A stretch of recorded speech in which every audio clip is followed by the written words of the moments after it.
হাই friend, জ্যোৎস্না কিটচেনলৈ আপোনালোকলৈ স্বাগতম জনাইছোঁ পুনৰবাৰ। আৰু মই আজি বনাম মাংস।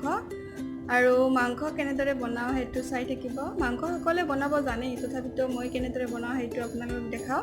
তেন্তে বলকচোন, কেনেদৰে মাংস বনাওঁ আপোনালোকে শেষলৈ চাই থাকিব ভিডিঅ'টো। আৰু এয়া হৈছে মাংস, 600 গ্ৰাম মান হ'ব। আৰু অলপমান হালধি দি ফ্ৰিজত ৰাখি দিছিলোঁ, মই পিছত বনাম বুলিহে থৈ দিছিলোঁ সেইকাৰণে। আৰু মই আলু লৈছোঁ 3টা মিডিয়াম সাইজৰ, কাটি লৈছোঁ।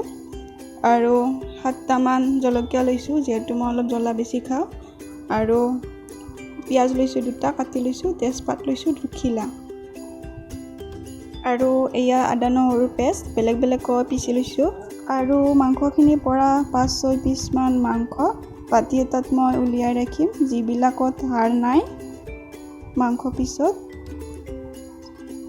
এনেকৈ মাংস আনিলে মই ৰাখিয়ে দিওঁ চিকেন পকৰা বনাবৰ কাৰণে।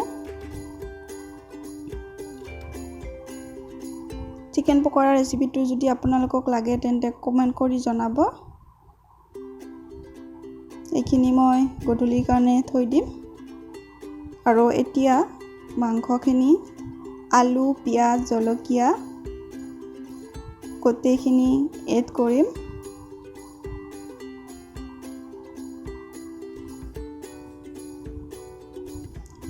চামুচ নিমখ পিছত এড কৰিম, আৰু সেইকাৰণে চামুচ দি দিছোঁ।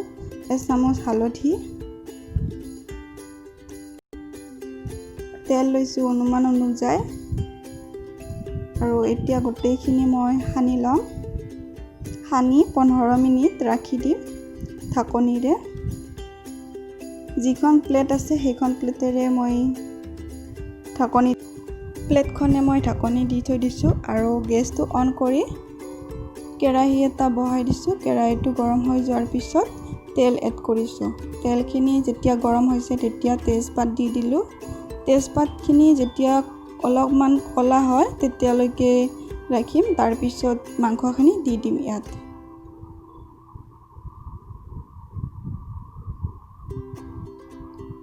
গোটেইখিনি মাংস দি দিলোঁ।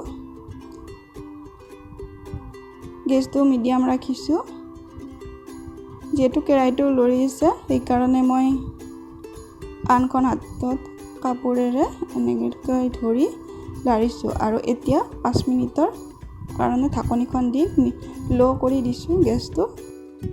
আৰু এই ধৰণে 5 মিনিট ৰাখি দিছোঁ। 5 মিনিটৰ পিছত দেখিছেনে, এয়া পানী উঠিছে মাংসখিনিত। অকণমান হালধি দি দিছোঁ, হালধি অলপ কম হোৱা যেন লাগিছে। কেৰাহীটো লৰচৰ কৰি থকাৰ কাৰণে মই আন হাতেৰে কেৰাহীটো কাপোৰেৰে ধৰি দিছোঁ, ধৰি এনেকৈ লাৰিছোঁ। আৰু এতিয়া 5 মিনিটৰ কাৰণে ঢাকনিখন দি দিম। গেছটো ল' ৰাখিছোঁ। আৰু 5 মিনিটৰ পিছত এনেকৈ চালোঁ ঢাকনিখন গুচাই। এতিয়া পানীটো শুহিব ধৰিছে, আলুও আধা সিজা হৈছে। আৰু 2 মিনিটমানৰ কাৰণে ঢাকনিখন দি দিম। আৰু এবাৰ মই কেৰাহীটোৰ পৰা ঢাকনিখন গুচাই চালোঁ, এয়া পানী শুকাই গৈছে মাংসৰ। মই হেতাখন চেঞ্জ কৰি ল'লোঁ, ষ্টীলৰ হেতা ল'লোঁ। আৰু 2 মিনিটমান এনেদৰে লাৰি লাৰি ভাজি থাকিম।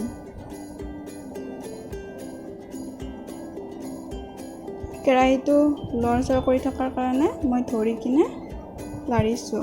এখন হাতেৰে ধৰিছোঁ কেৰাহীটো আৰু এখন হাতেৰে এনেদৰে মাংসখিনি ভাজিছোঁ।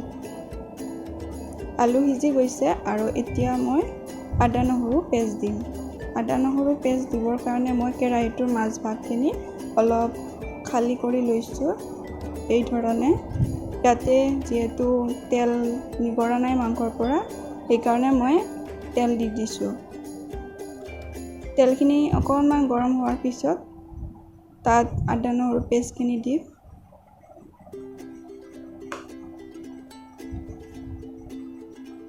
আদা নহৰু পেষ্টখিনি দিয়াৰ পিছত সেইখিনি জেগাতে লাৰি লাৰি ভাজি থাকিম। এইধৰণে ভাজি থাকিম 10 ছেকেণ্ডমান, যেতিয়ালৈকে আদা নহৰু ভজা গন্ধ নলয়। ভজা হৈ গৈছে, এতিয়া গোটেইখিনি মাংসৰ লগত মিক্স কৰি ভাজিম। হৈ গ'ল।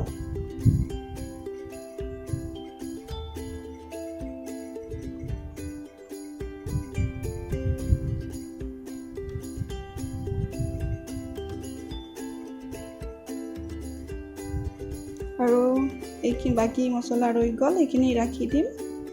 আৰু এতিয়া গুড়ি মছলা ব্যৱহাৰ কৰিম। ৰেড চিলি পাউডাৰ, জিৰা গুড়ি, গৰম মছলা আৰু জালুকৰ গুড়ি। মই জিৰা গুড়ি, জালুকৰ গুড়ি আৰু ৰেড চিলি পাউডাৰ দি দিম।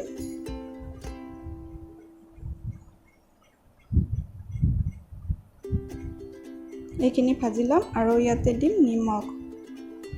এবাৰ এনেকৈ লাৰি দিম আৰু নিমখ তেতিয়া মই কমকৈ ব্যৱহাৰ কৰিছিলোঁ 1 চামুচ আৰু এতিয়া 2 চামুচ দিলোঁ। নিমখটো সোৱাদ অনুযায়ী দিব।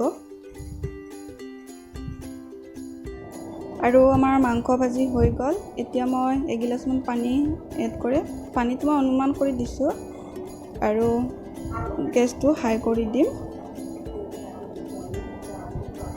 এবাৰ লাৰি দিছোঁ যাতে মছলাখিনিও সিজে, সেইকাৰণে পানীটো অকণমান ব্যৱহাৰ কৰিছোঁ। ফাৰ্ষ্টত হাই কৰি দিছোঁ গেছটো আৰু ইয়াতে দিম। পানীটো হোৱাৰ পিছত গৰম মছলাখিনি দিছোঁ আৰু এবাৰ লাৰি দিছোঁ। যেতিয়ালৈকে তেল নুঠে মাংসখিনি তেতিয়ালৈকে ভাজিছোঁ। আৰু এতিয়া আমাৰ হৈ গ'ল, তেল উঠিছে দেখিছেনে? তাৰপিছত মই পানী এড কৰিছোঁ। পানীখিনি যিহেতু মই জোল নকৰোঁ, গ্ৰেভি টাইপ কৰিম, সেইকাৰণে অকণমান পানী দিছোঁ। 5 মিনিটমান হাই ফ্লেমত এনেকৈ উতলিব দিয়াৰ পিছত আমাৰ হৈ গ'ল মাংসখিনি আৰু গেছটো অফ কৰি দিম। এতিয়া মাংসখিনি এনেকুৱা হৈ গ'ল। আচলতে মই যিখিনি পানী ৰাখিছিলোঁ সেইখিনি ঠাণ্ডা হৈ যোৱাৰ পিছত শুকাই গৈছে আৰু গ্ৰেভি হৈ গ'ল। আমি এনেকৈ খাইয়ে ভাল পাওঁ। মই সজোৱা নাই, কেৰাহীটোতে কেনেকুৱা হৈছে দেখুৱাই দিছোঁ। আৰু কেনেকুৱা পালে ভিডিঅ'টো কমেণ্ট কৰি জনাব আৰু আপোনালোকে কেনেকৈ বনায় সেইটোও কমেণ্ট কৰি দিব। বহুত গৰম পৰিছে নহয়নে বাৰু? আৰু যদি মোৰ ভিডিঅ'টো ভাল লাগে তেন্তে লাইক কৰিব, শ্বেয়াৰ কৰিব, ছাবস্ক্ৰাইব কৰি দিব আৰু লগতে থকা বেল আইকনটো দবাই দিব। আৰু যদি আপুনি মোৰ ছাবস্ক্ৰাইবাৰ হয় তেন্তে লাইক কৰিলে হ'ব আৰু কিবা জানিবলগীয়া থাকে কমেণ্ট কৰি দিব। তেন্তে এতিয়া বাই বাই আৰু নতুন এটা ভিডিঅ' লৈ আহিছোঁ, পুনৰবাৰ অপেক্ষা কৰিব।